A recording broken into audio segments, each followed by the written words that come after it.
우리 좌우에 계신 분들과 함께 오늘은 이렇게 인사하겠습니다. 숙제하셨습니까?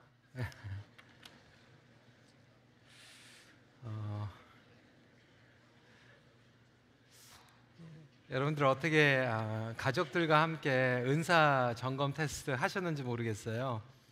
지난주에 사실 좀 눈이 많이 와서 못 오신 분들도 계셨는데 제가 너무 감사했던 것은 주중에 어느 한 가정을 이제 신방을 갔는데 지난주에 이제 못 오신 가정입니다. 그런데 은사 테스트를 그래도 또 부부가 다 하셔가지고 저한테 제출하는 건 줄 알고 제출을 이렇게 하셨는데, 여러분들 제출 안 하셔도 되지만 여러분들 목장에서 반드시 좀 점검을 해주시면 좋겠고요. 목장에서 우리 목원 식구들의 은사 테스트를 점검을 안 하시는 목자는 별로 그렇게 안 좋은 목자예요. 여러분 그렇지 않습니까? 우리 목원 식구들의 은사를 발견해서 이렇게 키워줘야 되는데 전혀 그 관심이 없으면 사실 하나님께서 보실 때 우리가 좀 성실하지 못한 거죠. 그래서 목회자도 마찬가지고 목자도 마찬가지고 우리 부모님들도 사실 하나님께서 우리에게 붙여주신 영혼들의 은사를 발굴하고 또 개발하는데 좀 힘쓰는 그러한 공동체가 되기를 원합니다. 지난 14주 동안 고린도전서 말씀을 나눴습니다. 우리가 교회입니다. 그래서 오늘은 이제 마지막으로 정리하면서 고린도전서 15장 배경으로 해서 온전한 믿음으로 세워지는 교회 제목으로 함께 말씀을 나누겠습니다. 하나님은 온전한 믿음의 성도를 통하여 그리스도의 몸을 이루어 가십니다. 여러분, 교인과 성도의 차이가 있습니다. 무슨 얘기인지 아시겠어요? 여러분들이 큰빛교회에 다니시면 큰빛 교인입니다. 하지만 영적으로 볼 때 큰빛 교인이라고 다 해서 본어게인 크리스찬이 아닐 수 있어요. 성도가 아닐 수 있다라고 하는 거죠. 그래서 보이지 않는 교회와 보이는 교회가 있는데, 우리 한원 목사님께서 기독교 에센스에서 이런 도표를 가지고 우리에게 설명을 해주고 있습니다. 그림 한번 보여주시고요. 이 보이는 교회와 보이지 않는 교회가 있어요. 예를 들어서 우리 큰빛 교회는 보이는 로컬 처치입니다. 큰빛 교회 나오시는 분들은 이 보이는 교회 로컬 처치에 출석을 하고 계시는 거예요. 그런데 영적으로 보면 우리가 예수 그리스도를 영접하고 복음 가운데 믿는 성도들을 이 Universal Church, Universal Spiritual Church, 보이지 않는 교회의 예수 그리스도의 몸의 지체를 이루는 성도라고 하는 거예요. 그래서 이 보이는 교회, 그림 계속 보여주시고요. 보이지 않는 교회의 그 중간에 있는 이 것을 교집합이라고 하는데, 건강한 교회는 건강한 교회일수록 이 교집합이 늘어나는 교회가 건강하고 온전한 교회라고 하는 거예요. 여러분들이 큰빛교회 열심히 나오는 거 굉장히 중요하지만 사실 영적으로 볼 때 하나님께서 보시는 것은 과연 영적으로 본어게인 되어 있는가? 고린도전서 서론을 복습해 보면 이 십자가에서 인간이 두 종류로 구별된다라고 말씀을 드렸어요. 복습하는 차원에서 1장 18절 말씀 다시 한번 읽어볼까요? 시작. 십자가의 도가 멸망하는 자들에게는 미련한 것이요 구원을 받은 우리에게는 하나님의 능력이라. 그러니까 교회 나오는 사람, 교회 나오지 않는 사람으로 구별되는 것이 아니라 십자가의 도를 통하여서 구원받은 자와 멸망하는 자로 정확하게 나눠진다라고 해요. 십자가의 도를 통하여. 그래서 사도 바울은 고린도전서에서 십자가의 도로 시작을 해서 고린도서 15장, 사실상 오늘 말씀을 통해서 결론을 내는 게 부활의 메시지로 결론을 맺고 있어요. 십자가에서 시작해서 부활로 끝나는 것이 바로 복음이고, 이 복음으로 근거해서 믿는 것이 온전한 믿음이에요. 그렇다면 과연 나는 온전한 성도의 믿음을 가지고 있는가? 아니면 단순히 교인으로서 예배를 출석하고 있는가? 이 질문을 해볼 필요가 있다라고 하는 거예요. 첫 번째로 중요한 것은 헛된 믿음으로도 교회 생활을 할 수 있습니다. 2절 말씀을 같이 읽어볼까요? 시작. 너희가 만일 내가 전한 그 말을 굳게 지키고 헛되이 믿지 아니하였으면 그로 말미암아 구원을 받으리라. 그러니까 사도 바울은 구원을 받지 못하는 믿음이 있다라고 지금 이야기하고 있는 거예요. 구원을 받지 못하는 믿음. 오늘 말씀을 쭉 보니까 12절에 가서 정확하게 설명을 하고 있는데, 그리스도께서 죽은 자 가운데서 다시 살아나셨사 전파되었거늘 너희 중에서 어떤 사람들은 어찌하여 죽은 자 가운데서 부활이 없다 하느냐. 사도 바울이 지금 교회 바깥에 있는 사람들에게 얘기하는 것이 아니라 교회 안에 있는데 지금 부활을 믿지 않는 교인들이 있다라는 거예요. 고린도 교회. 고린도 교회는 부활을 의심하는 세력들이 있었어요. 영지주의의 사상에 빠져들어서 예수님께서 부활하신 것은 그냥 영적으로만 부활하신 것이다. 제자들에게 나타나신 것은 그냥 영적으로 나타나셔가지고 그냥 음성만 들은 것이지 예수님께서 몸으로는 부활하지 않았다라고 얘기하기 시작하는 거예요. 그러다 보니까 교회 초신자들과 미성숙한 성도들이 교회에 와가지고 혼동이 일어나기 시작하는 거예요. 그래? 예수님이 부활하신 게 아니었어? 혼동이 일어나고 신앙생활이 흔들리기 시작했던 거죠. 사도 바울은 이것을 정확하게 지적하고 있어요. 17절에 그리스도께서 다시 살아난 일이 없으면 너희의 믿음도 헛되고 너희가 여전히 죄 가운데 있을 것이요. 그러니까 부활을 믿지 않은 믿음은 죄에서 구원받지 못하는 믿음이에요. 여러분들이 아무리 뜨거운 믿음을 가지고 있다고 해도 부활을 믿지 않는 믿음은 여러분들을 죄와 사망의 권세에서 구원해주지 못하는 믿음입니다. 그래서 너무나도 답답하다 보니까 사도 바울이 36절에 어리석은 자요, 어리석은 믿음을 가진 자요 라고 호소하고 있는 거예요. 제가 부활절에도 이 비슷한 말씀을 드렸는데, 여러분 부활을 믿지 않고 어떻게 교회 생활이 가능할까?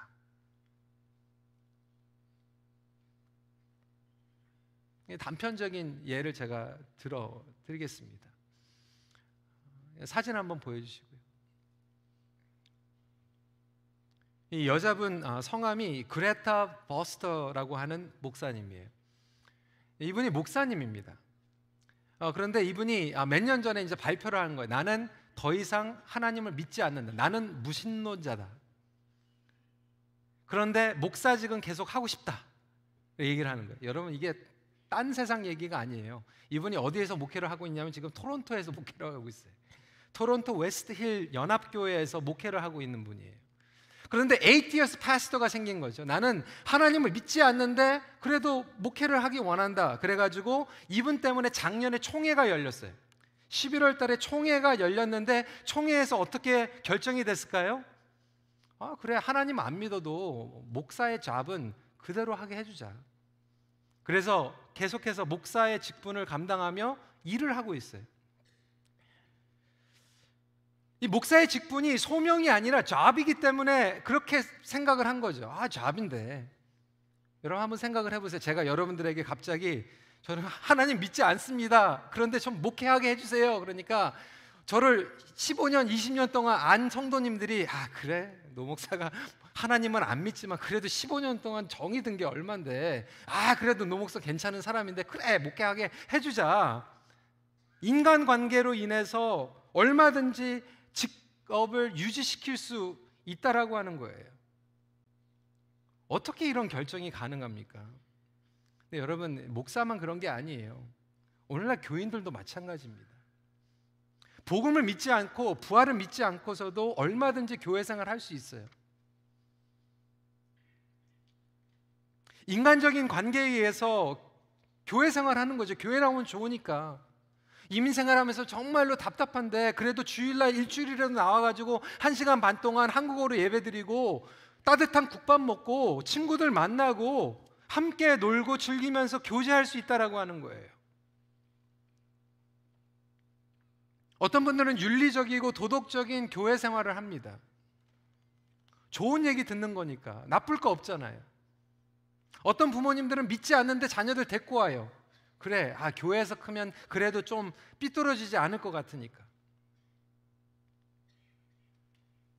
어떤 분들은 모태신앙으로 2대, 3대, 4대째 신앙생활을 하고 있는데 부활을 믿지 않으면서도 내가 평생 동안 교회에서 신앙생활을 했기 때문에 교회를 떠난 나의 삶을 상상할 수가 없어서 교회에 나오시는 분들도 있어요.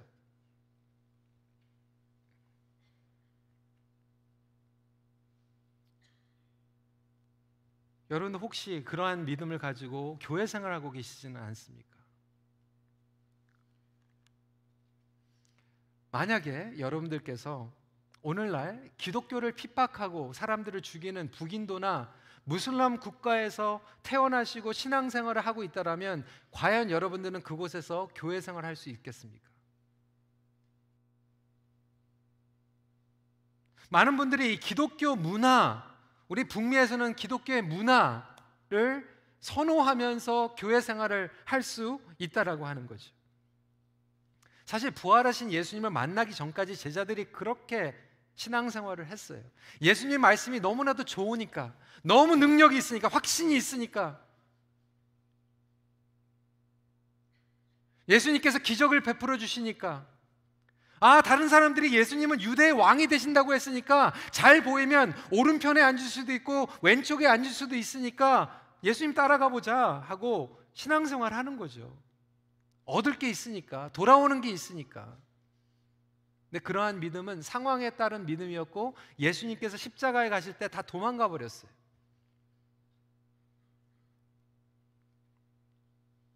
한마디로 이야기하면 껍데기만 남은 신앙입니다. 상황에 따라서 타협하는 신앙입니다. 그러한 믿음은 절망감과 실패감과 두려움을 이겨내지 못하는 신앙이에요. 실망하면 교회를 떠나고 믿음을 떠나는 그러한 믿음들이 있어요. 요즘 한국에 가난한 성도들 많이 있다라고 얘기하잖아요. 여러분, 물론 교회에서 실망이 있을 수 있어요. 왜? 사람들이 모이는 것이니까 상처받을 수 있어요. 근데 정말로 부활을 믿은 믿음은 그 어려움을 극복할 수 있는 믿음인데, 부활을 믿지 못하고 예수님을 바라보지 못하는 믿음은 사람 때문에, 인간관계 때문에 시작한 믿음이기 때문에 철저히 인간에게 실망하면 믿음 생활을 떠나는 그런 사태를 초래하게 됩니다.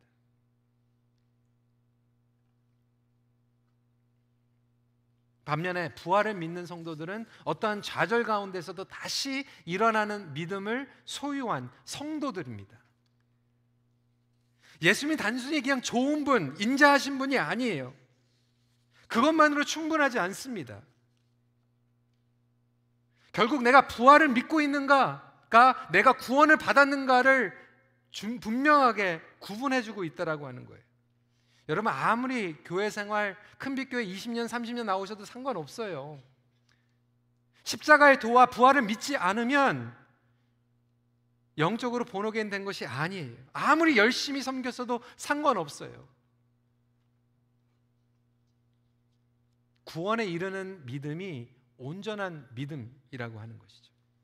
그렇다면 오늘 이 시간에 여러분들의 믿음은 어떠한 믿음입니까?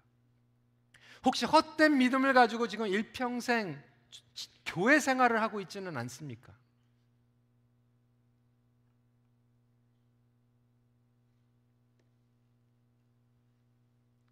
목회자로서 장례를 하기 전에 임종 예배, 우리 성도들이 정말 마지막 단계에 있을 때 예배를 드리다 보면요, 오랫동안 신앙생활을 하셨지만 어떤 분들은 정말로 부활이 있는 믿음을 가지고 계시는 분들이 있고, 이 부활에 대한 확신이 없는 믿음을 가지고 계신 분들이 있어요. 여러분, 일평생 믿음 생활을 했는데 헛된 믿음 생활을 했다라면 얼마나 억울합니까? 그렇다면 온전한 믿음은 어떠한 믿음인가? 두 번째 포인트입니다. 온전한 믿음은 복음 중심의 믿음입니다. 무모한 믿음이 아니에요. 어떤 분들은 그냥 무조건 믿어, 그냥 노력해봐, 노력하는 믿음도 아니고 무모한 믿음도 아니고 무조건 믿는 것도 아니에요. 우리를 구원케 하는 믿음은 온전한 믿음이고, 온전한 믿음은 복음 중심의 믿음입니다. 복음을 근거로 한 믿음이라고 하는 거예요. 그래서 사도 바울은 지금 명확하게 설명하고 있어요. 복음의 핵심은 예수 그리스도의 죽음과 부활이라고 하는 거예요. 바울은 그래서 여기에서 온전한 복음의 4가지 측면에 대해서 설명하고 있는데, 그래서 오늘 15장 말씀 이 전체를 간단하게 그리고 가장 명확하게 설명하고 있는 것이 1절과 2절이에요.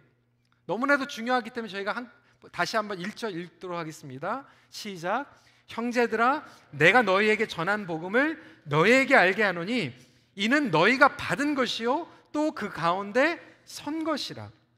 2절 말씀을 보니까 너희가 만일 내가 전한 그 말을 굳게 지키고 헛되이 믿지 아니하였으면 그로 말미암아 구원을 받으리라 라고 해서 이 온전한 총체적인 복음에는 네 가지 측면이 있는데 첫 번째는 뭐냐면 사도 바울이 그리고 사도들이 전한 복음이에요. 전한 복음. 그리고 두 번째는 우리가 받은 전승된 복음입니다. 다시 말해서 주관적으로 내 마음대로 믿는 게 아니에요. 사도들을 통하여서 우리가 들은 복음이고 내가 받은 복음이고 그 복음을 온전히 들은 사람들은 세 번째로 우리가 설 수 있어요. 그러니까 예수를 믿는다고 했는데 시간이 지나가면 지나갈수록 서고 걷고 뛰지 못하는 믿음은 사실 복음 위에 서 있는 믿음이 아니에요. 온전한 복음은 우리가 그 복음을 전수받고 영적으로 서게 만듭니다. 네 번째로 그 구원은 우리를 구원받게 하는 복음이에요. 전한 복음, 받은 복음, 우리를 세우는 복음, 우리를 구원받게 하는 복음이라고 해요. 이것이 복음 중심의 믿음을 든든하게 하는, 견고케 하는 그러한 복음입니다. 그렇다면 조금 더 구체적으로 복음 중심의 믿음은 어떠한 믿음인가? 사도 바울은 계속해서 설명하고 있습니다. A로 말씀 중심의 믿음이에요. 내 마음대로 믿는 게 아니라 말씀대로 믿는 거예요. 3절부터 5절 말씀 함께 읽도록 하겠습니다. 시작.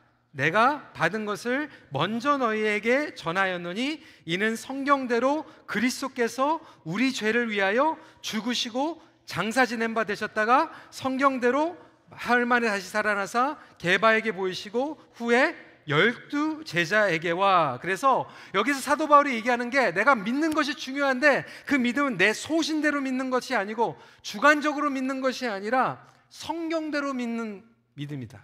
성경대로 믿는 믿음. 여러분, 우리 학생들이요, 어떤 학생들은 파이널 지금 exam이잖아요. 도서관에 가가지고 10시간 동안 막 앉아있어요. 열심히 공부해요. 근데 내가 아무리 10시간 동안 공부해도요, 여러분 좀 교수님이 가르쳐 준 대로 그리고 텍스트북에 나온 대로 공부를 해야지 점수가 나오는 거지, 그거는 막 제껴놓고 내 마음대로 내 주관대로 공부 열심히 한다 해가지고 점수가 안 나와요. 저도 아이케아 가구 많이 사봤지만 매뉴얼 안 보고 내 마음대로 막 해가지고 땀 흘리면서 조립했을 때 제대로 그 모델이 안 나와요. 우리 신앙도 마찬가지예요. 내가 믿습니다 해가지고 주관적으로 막 열심히 믿어가지고 되는 게 아니라 오늘 말씀을 보니까 성경대로 믿어야 된다라고 얘기하고 있어요. 성경대로. 왜 그렇습니까? 말씀을 보면 하나님의 시작과 하나님의 끝을 알려주십니다. 그리고 하나님께서는 그 말씀을 지금도 이루어가고 계세요. 그래서 이 부활의 메시지도 하나님께서 약속하신 메시지이고 사도들에게 나타나셨고 The presence of God, 현존하신 예수님께서 지금도 그 약속을 우리에게 이루어가고 계시다라고 하는 거예요. 여러분, 이 말씀을 보면 전체가 보입니다. 그리고 그 말씀이 이루어지는 것을 우리에게 약속하고 있어요. 저 여러분들에게 질문하겠습니다. 그렇다면 여러분은 말씀을 얼마나 알고 계세요? 나는 예수 평생 믿었다 하면서도 사실 하나님의 말씀을 한 번도 읽지 못하면 그 믿음은 말씀 중심의 믿음이 아닐 수도 있다. 내가 말씀을 모르면서 무엇을 믿겠습니까? 이 말씀을 보면요, 시작과 끝이 있고 전체가 보이기 때문에 내가 실망하고 상처 있고 무너지고 쓰러져도 그 전체를 볼 수 있기 때문에 이 말씀에 의해서 하나님의 약속을 붙잡고 다시 일어날 수 있어요. 그게 바로 말씀 중심의 믿음입니다. 사람을 보고 믿는 게 아니고 말씀을 보고 믿는 거예요. 이 말씀이 반드시 이루어진다라고 하는 것을 사도 바울이 설명하면서 나중에 부활에 대해서 얘기하면서 부활의 순서까지 얘기해 주고 있어요. 한번 볼까요? 23절부터 24절입니다. 같이 읽어보겠습니다. 시작. 그러나 각각 자기 차례대로 되리니 먼저는 첫 열매인 그리스도요, 다음에는 그가 강림하실 때에 그리스도에게 속한 자요, 그 후에는 마지막이니 그가 모든 통치와 모든 권세와 능력을 멸하시고 나라를 아버지 하나님께 바칠 때라. 이 부활의 순서를 얘기하면서 가장 먼저 누가 부활하셨어요? 예수님. 그리스도께서 부활의 첫 열매로 부활하셨어요. 그리고 두 번째로 누가 부활할 것인가? 예수님께서 재림하실 그날에 그리스도 안에 있는 우리가 부활한다라고 지금 설명하고 있어요. 그리고 나중에 마지막에 종말이 올 때 새 하늘과 새 땅으로 부활할 것이다 라고 부활의 순서까지 지금 얘기하고 있어요.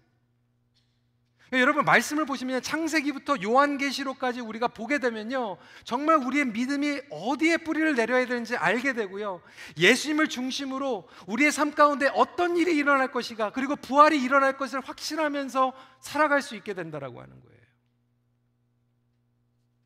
그럼에도 불구하고 신앙의 여정을 떠난 많은 교인들이 종점이 어딘지 모르고 지금 막연히 여행을 가고 있는 거예요.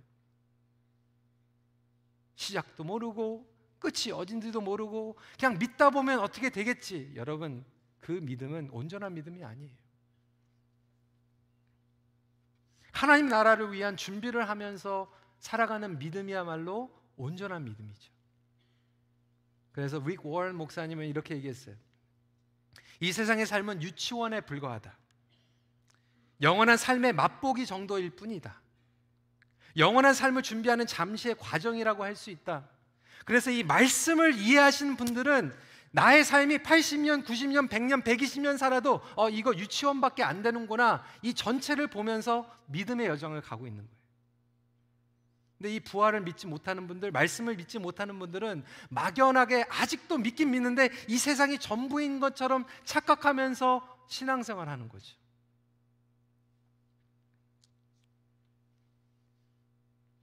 여러분, 말씀 없이 혹시 믿고 있지는 않습니까? 두 번째로요, 은혜 중심의 믿음입니다. 사도 바울은 이것을 철저하게 하나님의 은혜라고, 그래서 grace and truth, 은혜와 진리 가운데 서 있는 믿음이 복음 중심의 믿음이에요. 10절 말씀 같이 한번 읽어볼까요? 시작.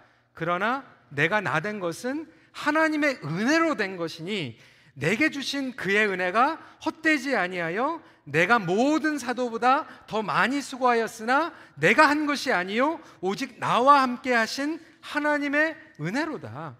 그래서 사도 바울은 부활하신 주님을 믿고 부활하신 주님을 만났는데 그것이 철저히 전적으로 하나님의 은혜이다라고 고백하고 있어요.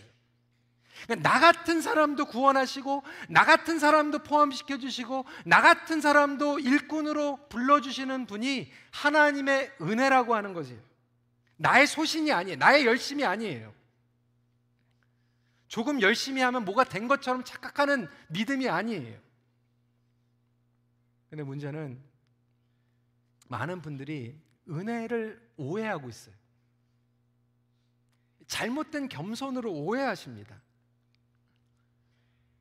여러분, 은혜로 구원받았다 그러는데 지금 여러분, 사도 바울이요, 이게 복음에 어떻게 보면 굉장히 좀 모순 같은데 은혜라고 얘기하면서 지금 자랑하고 있어요. 보세요, 정말로 은혜를 깨닫는 사람들은요, 나를 자랑하는 게 아니라 하나님의 은혜를 자랑합니다. 제가 은사 테스트 이번 주에 하면서 이게 차이점이에요. 우리 영어권에서도 다 했잖아요. 여러분, 은사는요, 본어게인 크리스천은 다 있습니다. 그러니까 EM하고 이제 설베를 하니까 다 그걸 저한테 보여주면서 목사님, 저에게는 이런 은사가 있습니다, 이렇게 얘기해줘요.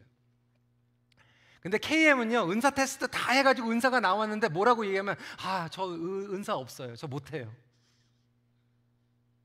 너무 겸손해가지고 그걸 잘못된 겸손이라고 얘기합니다. 여러분, 한번 생각을 해보세요. 제가 제 딸한테 선물을 줬는데 제 딸이 그걸 받고 와가지고 저한테 이거 아빠 나 없어요, 나 안 받았어요. 정말 얼마나 답답합니까? 저 줬는데 와가지고 안 받았다고 막 잡아떼니까. 하나님께서 우리에게 은사를 주셨는데 성도들이 없다는 거예요. 이런 일들이 얼마나 많은지 몰라요. 우리 새생명이랑 전도 폭발해서 신나게 그냥 말씀대로 다 전도해가지고 예수님 영접했는데 우리 권사님들, 장로님들 편찮으셔가지고 병원 가니까 장로님, 권사님 천국 가실 확신이 있어요? 그러면 나중에 딱 얘기하는 게 내가 어떻게 가? 나 같은 사람이 어떻게 천국에 가? 진짜. 근데 그게 겸손하다고 생각하는, 겸손하다고. 여러분, 그 겸손한 게 아니에요. 하나님의 은혜를 남용하는 거예요. 하나님께서 지금 예수 그리스도의 목숨까지 바치셔가지고 주셨는데 다 받고 나서 나 없어요, 모르겠는데.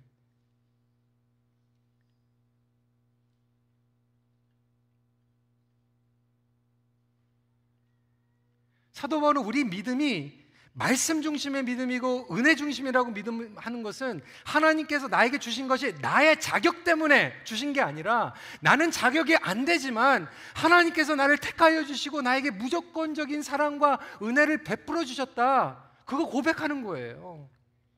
우리 특별히 어르신들 믿으십니까? 그냥 무조건 믿는 게 아니라 말씀에 그렇게 써있기 때문에 믿으시기 바랍니다. 그리고 여러분들께 하나님께서 여러분들에게 은혜를 부어주셨기 때문에 고백하는 거예요. 이 믿음이 없으면 평생 신앙생활 했는데 그 헛된 믿음인 거예요. 헛된 믿음. 저는 우리 큰빛교회 모든 교인들이 헛된 믿음을 갖는 것이 아니라 정말로 온전한 믿음을 가지고 나아가길 간절히 소원합니다. 그러다 보니까요, 여러분, 어제 토요일날 제가 새벽에도 말씀을 드렸지만 신앙 여정을 가는데 헛된 믿음이 있고 온전한 믿음이 있잖아요. 근데 헛된 믿음은 어디로 끌고 가냐면 영어로 얘기하면 dead end로 끌고 가는 거예요. dead end. 막다른 골목길이 dead end예요. 그런데 온전한 믿음을 가지고 가는 사람들은 deep end로 가요. 깊은, 들어가면 들어갈수록 더 깊어지는 길이죠. 데드엔드로 가는 사람들은 헛된 믿음을 가지고 살았기 때문에 예수님의 부활을 믿지 않고 복음을 믿지 않고 믿었기 때문에 사람 때문에 믿었고 사람 때문에 봉사했고 섬겼고 체면 때문에 다 바쳤는데 나중에 보니까 나한테 돌아오는 거가 없는 것 같고 실망되니까 뭐라고 해요? 후회, 나 괜히 나왔다, 괜히 바쳤다. 여러분, 이게 데드엔드예요. 그런데 딥엔드는 뭐냐면 사람을 보고 믿은 게 아니고 나의 소신을 가지고 믿은 게 아닌데 말씀대로 믿었고 은혜 때문에 줬기 때문에 주면 줄수록 내가 넘어지고 상처받을수록 거기 안에서 부활의 신앙을 가지고 다시 일어날 수 있기 때문에 은혜가 들어가면 들어갈수록 더 깊어지는 거예요. 그러니까 신앙생활을 하는데 어떤 분들은 데드엔드로 가시면서 믿음 가지고 가시고 어떤 분들은 딥엔드로 믿음을 가지고 가시는 거예요. 저는 우리 모든 성도들이 정말 딥엔드로 갔으면 좋겠어요. 섬기면 섬길수록 더 깊이 들어가고 섬기면 섬길수록 말씀이 깊이 깨달아지고 은혜가 깊이 우리의 삶 가운데 스며드는 그러한 믿음이 부활의 믿음인 줄 믿으시기 바랍니다. 사도 바울이 지금 그 얘기하고 있는 거예요.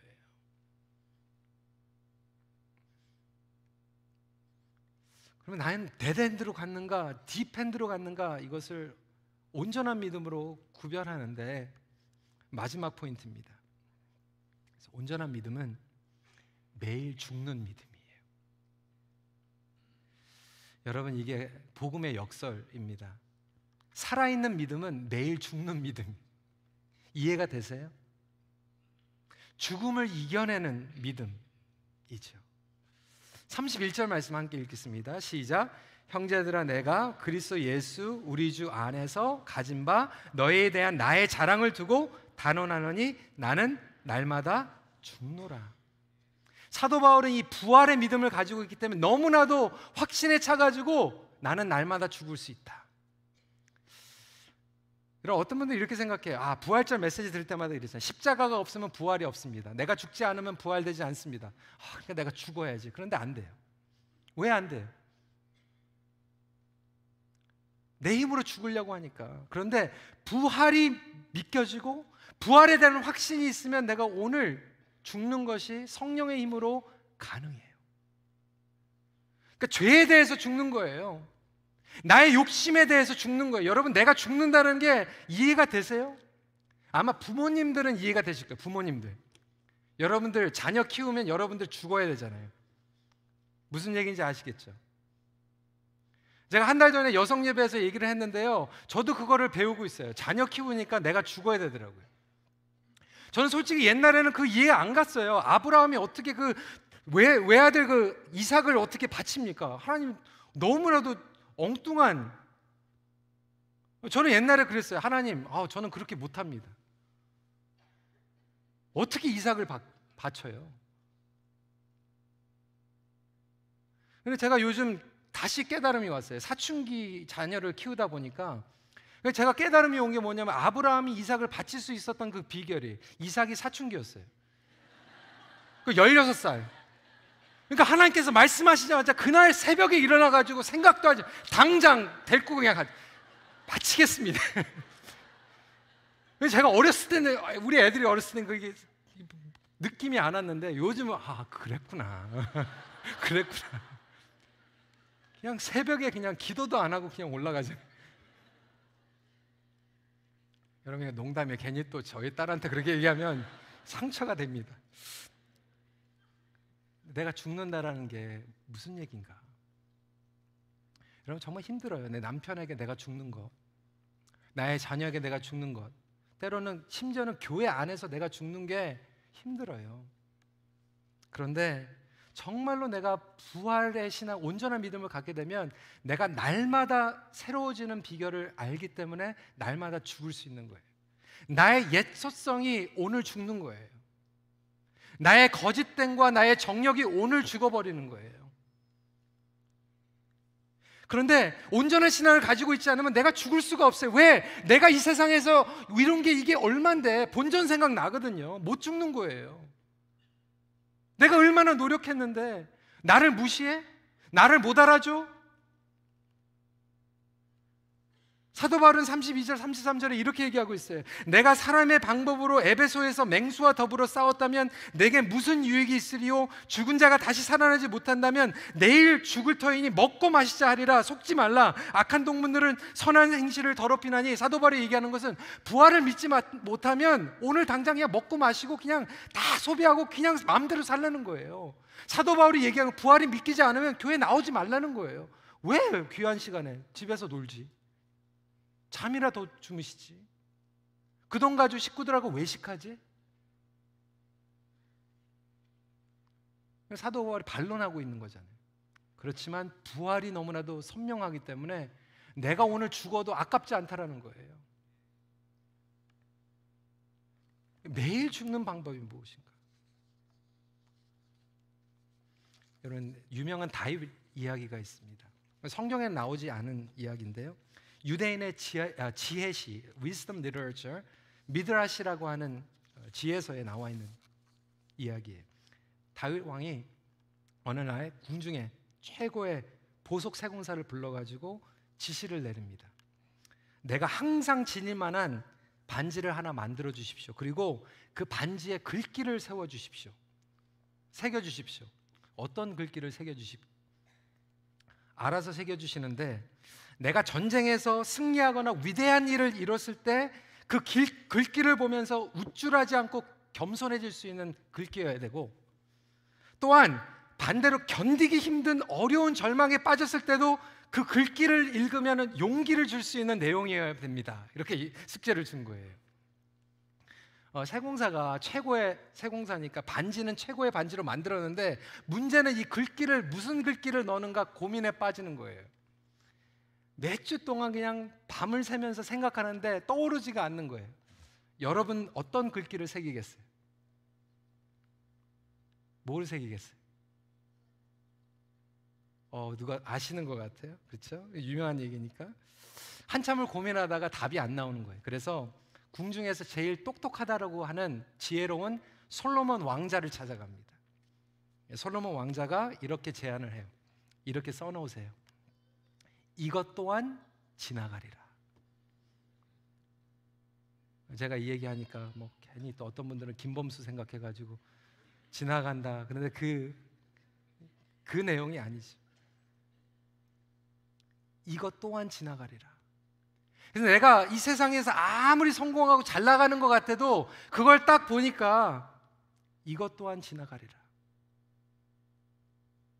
그러면서 겸손할 수밖에 없고, 내가 아무리 지금 무너져 있고 어려운 것 같지만 이걸 보면서 이것 또한 지나가리라. 부활의 메시지가 그거예요. 부활의 메시지를 우리가 계속해서 세뇌면서 내가 인생에서 좀 잘 나가는 것 같지만 이것은 유치원과 같은 거기 때문에 절대로 겸손할 수밖에 없고, 내가 2019년 동안 정말로 정말 형편없는 삶을 살고 내 가정이 무너진 것 같고 내가 가지고 있었던 건강과 모든 소중한 것들을 빼앗겼다라고 할지라도 부활의 메시지를 보면서 이 또한 지나가면서 나에게 영생이 주어졌고 부활의 메시지가 있다라고 하는 것을 되새기면서 다시 일어날 수 있는 것, 그것이 부활의 메시지고 그것 때문에 우리는 매일 죽을 수 있는 거예요.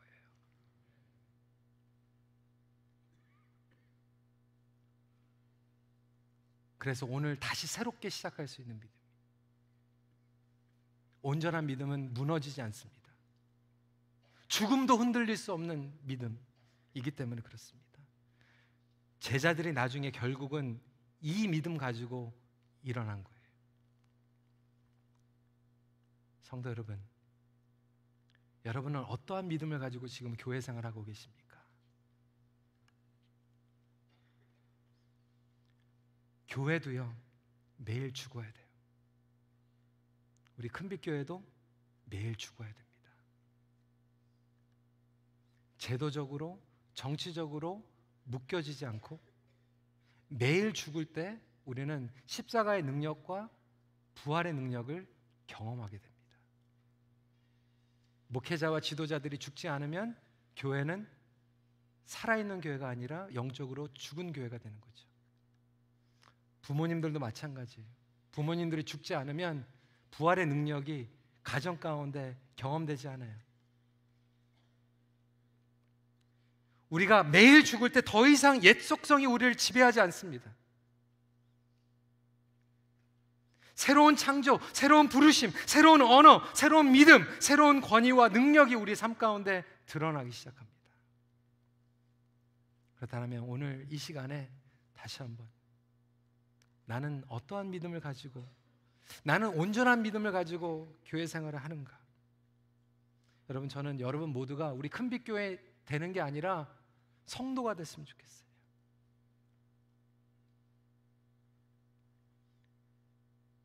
주님 봤을 때 그래 큰빛교회 교인 몇 명이었니? 이게 아니라 얼마나 많은 교인들이 성도로 그리스도의 몸을 세워갔니? 물어보실 거예요. 우리 모두가 다시 한번 이 믿음을 점검하면서 건강한 교회, 예수 그리스도의 몸을 이루어가길 소망합니다. 온전한 믿음으로 십자가와 부활의 능력을 매일 경험하십시오. 함께 기도하겠습니다. 이 시간에 진지하게 기도하는 시간을 갖기를 원합니다. 여러분들 부활을 믿으십니까? 영생을 믿으십니까? 여러분, 그것이 믿겨지지 않으면 여러분들의 믿음은 죄송하지만 오늘 말씀을 보니까 헛된 믿음이에요.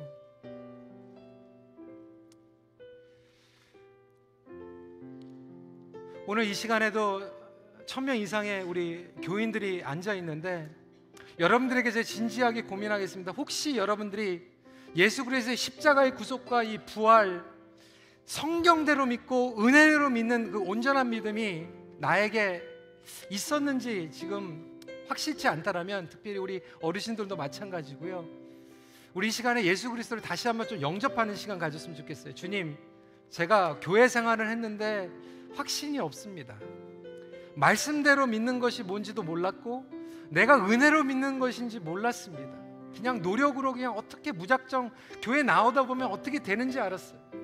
근데 주님, 제 마음에 와주시고 예수님의 십자가의 능력과 부활의 능력이 나의 삶 가운데 임하길 간절히 기도합니다. 온전한 믿음으로 나아가길 원합니다. 주님 영접합니다. 나의 주인이 되어주세요. 이렇게 주님 앞에 나아가기 원하시는 분들은 여러분 조용히 여러분들의 오른손을 가슴에 얹어주시고 저와 함께 기도하는 시간 갖길 원하고요, 더 이상 주님 내 큰빛교회 교인 되는 걸로 만족하는 것이 아니라 주님 보실 때 영적으로 내 본어게인 되는 성도가 되겠습니다. 주님 앞에 나아가겠습니다. 이렇게 고백하시는 분들 함께 손을 얹으시고 같이 기도하는 시간 갖도록 하겠습니다. 나머지 분들도 구원의 확신이 있지만 주님, 제가 매일 죽길 원합니다. 매일 죽기를 원합니다. 이렇게 고백하시면서 이 시간에 함께 기도하는 시간 갖도록 하겠습니다. 기도하시겠습니다.